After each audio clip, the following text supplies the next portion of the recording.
दोस्तों आप देख रहे हैं चंपारण उदय न्यूज। दोस्तों आज हम चर्चा करने वाले हैं बिहार की राजनीति को लेकर। और बिहार की राजनीति में आप सभी को मालूम है कि यहाँ उपचुनाव हो रहा है 4 सीटों पर। आज हम चर्चा करेंगे बेलागंज सीट को लेकर और बेलागंज सीट में किस कैंडिडेट का किस तरह ऊँट किस करवट बैठेगा, ये देखने वाली बात होगी। इस सब मुद्दे पर चर्चा करने के लिए हमारे साथ एडिटर इन चीफ बिहार एक सोच के हिमांशु सिंह जी, नीडर एवं निर्भीक पत्रकार हमारे साथ जुड़े हैं और विश्लेषण बहुत ही अच्छे ढंग से करते हैं। राजनीति पकड़ इनकी बहुत अच्छी है। सबसे पहले भाई मेरे चैनल पर आपका स्वागत है। जी बहुत बहुत धन्यवाद आपका और बिहार के तमाम दर्शक और चंपारण उदय न्यूज के सभी दर्शकों को बहुत बहुत धन्यवाद। क्या कहिएगा बेलागंज सुरेंद्र यादव, जेडीयू के कैंडिडेट मनोरमा देवी, क्या अब बीच में त्रिकोण बना रहे हैं प्रशांत किशोर? सबसे पहले दर्शक को हम लोग आसानी भाषा में सब कुछ समझाएंगे। देखिए दर्शक को सबसे पहले बताया जाए कि 4 विधानसभा सीटों पर उपचुनाव है, लेकिन हम लोग अभी इस वीडियो में बात करेंगे बेलागंज की। अब बाकी जो विधानसभा है इसके बाद आएगा इमामगंज, उसके बाद तरारी करते रहेंगे। हाँ, लेकिन हम लोग अब आते हैं बेलागंज विधानसभा सीट की। तो शुरू से आप समझिए कि यहाँ खेला कैसे, एकदम सटीक खबर हम लोग बताएंगे जिस पर खबर किसी चैनल पर आपको नहीं मिलेगा। जो सटीक पूरा जानकारी हम लोग लिख कर बैठे हैं। फैक्ट पर हम लोग बात करते हैं, इसी तरीके से हवा नहीं डाटा निकाल के बैठे हुए हैं। अरे भाई डाटा भी निकाले हैं। चलिए डाटा निकाल के बैठे हैं। क्या कर आपका डाटा अब हम बता रहे हैं।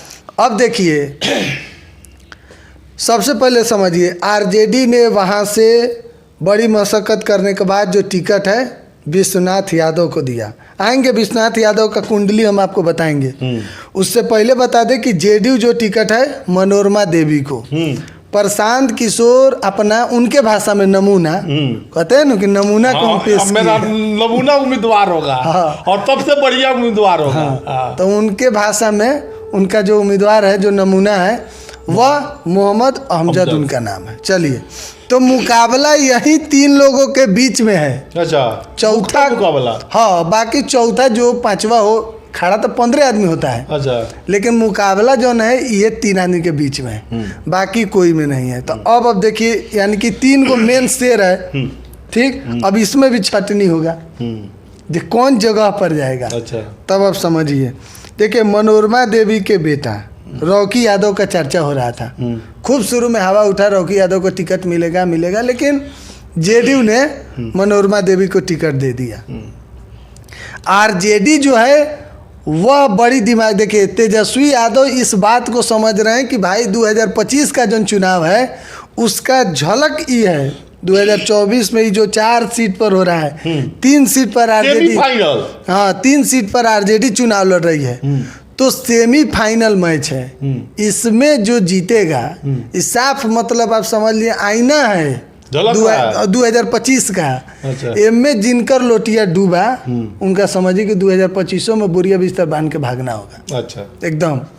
तो इसलिए सब लोग अपना अपना दम दिखाएगा। कुछ दिन में देखिएगा विधानसभा में रैली पर रैली, ठेलम ठेल होगा वहाँ पर। तो फिलहाल देखिए आरजेडी के जो उम्मीदवार हैं विश्वनाथ यादव, उनका दबदबा वहाँ पर है। क्यों विश्वनाथ यादव का दबदबा है कि सुरेंद्र यादव जी का दबदबा है? ये बात खोल के बताइएगा। देखिए सुरेंद्र यादव जो हैं यानी कि विश्वनाथ यादव के शुरू में आपने कहा कि एक चीज बताएंगे। हाँ तो बता रहे हैं।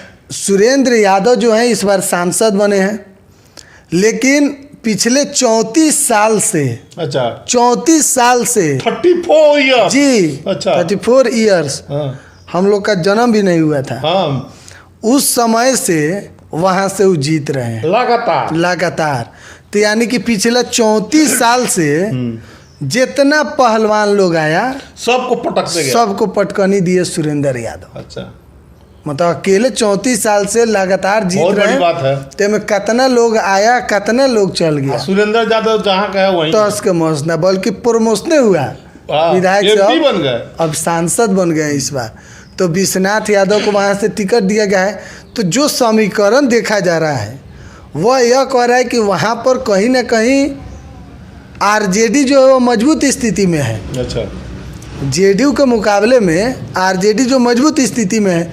अब रहा बात प्रशांत किशोर का, तो प्रशांत किशोर इससे पहले चुनाव का रणनीतिकार कहा जाता है, उनको कहा जाता है चुनाव लड़ने के बारे में बताते थे। इस बार चुनाव लड़वा रहे हैं तो दोनों में अंतर है। यही बात लड़वा रहे, खुद चुनाव लड़वाइए अपने पार्टी से, पार्टी उन्हीं का है। तो प्रशांत किशोर भी इस चीज़ को समझ गए हैं कि भाई बिहार है, अब चुनाव लड़े हैं, उनको पता चल जाएगा कि किस तरीके से चुनाव जो है यहाँ होता है बिहार में। अब देखिए विश्वनाथ यादव जो हैं वह चुनाव लड़ रहे हैं, माहौल उनका भारी है। आज नामांकन भी था, आज नामांकन भी है, आज विश्वनाथ यादव का 24 तारीख है ना, आज उनका नामांकन भी है।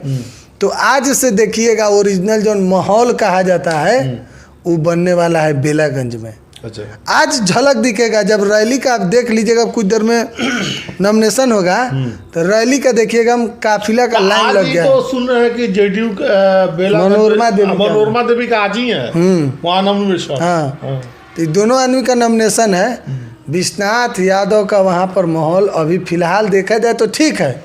पिछला आंकड़ा देखिएगा तो उनके पिताजी का वहाँ पर एक बड़ा साम्राज्य है, 34 साल से वहाँ पर विधायक हैं, तो उनका दबदबा है। तो कहीं ना कहीं विश्वनाथ यादव भी इस बार मजबूत स्थिति में है और वहाँ से आप कह सकते हैं कि मुकाबला जो है वह जेडीयू और आरजेडी के बीच में है। प्रशांत किशोर उतना सफल साबित वहाँ पर होते हुए नहीं दिखाई दे रहे हैं। जो धरातल तो कह रहे हैं कि हम 4 सीट है, चारों जीत जाएंगे। कहने से होता है, मुंह से जीतना होता है तो हम ही नहीं जीत जाते। 200 हम मुँह से जीतना होता तो पूरा विधानसभा के जो 243 सीटें हम ही जीत जाते।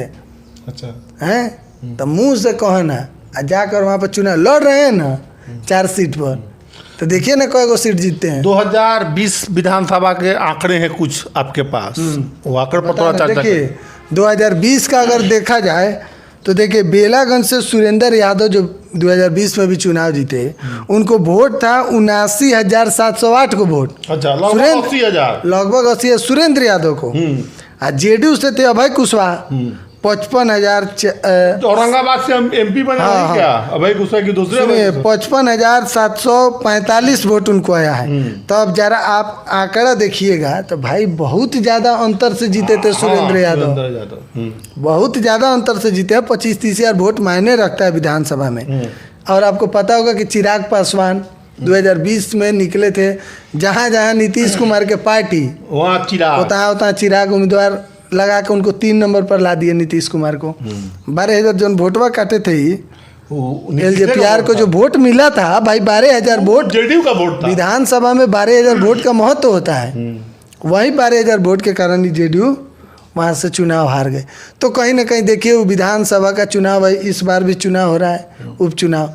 यहाँ पर अगर हम एक शब्द में कहें तो लड़ाई जेडीयू और आरजेडी के बीच में है। मुकाबला बेहद दिलचस्प है। फिलहाल दर्शक को देखना होगा कि बेलागंज से किसका झंडा फहराता है, नीतीश कुमार का या फिर आरजेडी का। जिसका झंडा इस बार फहराएगा लगभग 2025 में उसी का झंडा मजबूत होगा बेलागंज में। चलिए, अभी हमारे साथ चर्चा कर रहे थे बेलागंज सीट को लेकर। बाकी आप इस वीडियो के बारे में क्या सोचते हैं, कमेंट सेक्शन खुला है, कमेंट करके ज़रूर बताइएगा। हाँ दोस्तों, आपको जानकारी के लिए बता दें, चारों विधानसभा में जो उपचुनाव हो रहा है, रामगढ़, तरारी, फिर उसके बाद बेलागंज और इमामगंज, इस चारों सीट पर हम एक एक करके चर्चा करेंगे इनसे और जानने का प्रयास करेंगे। और एक एक करके वीडियो आएगा, देखने के लिए आप लगातार चंपारण उदय न्यूज़ पर बने रहें। बहुत बहुत धन्यवाद। दर्शकों को जाते जाते क्या कहिएगा? चंपारण उदय न्यूज़ को आप लोग सब्सक्राइब कीजिए, क्योंकि बेहतरीन खबर अभी के माहौल में, जहाँ देखिए उल्टा सीधा खबर चल रहा है, उसमें अगर इस तरीके का बेहतरीन खबर ला रहे हैं, साफ़ सुथरा खबर ला रहे हैं, तो आप लोग सपोर्ट कीजिए। बहुत बहुत धन्यवाद।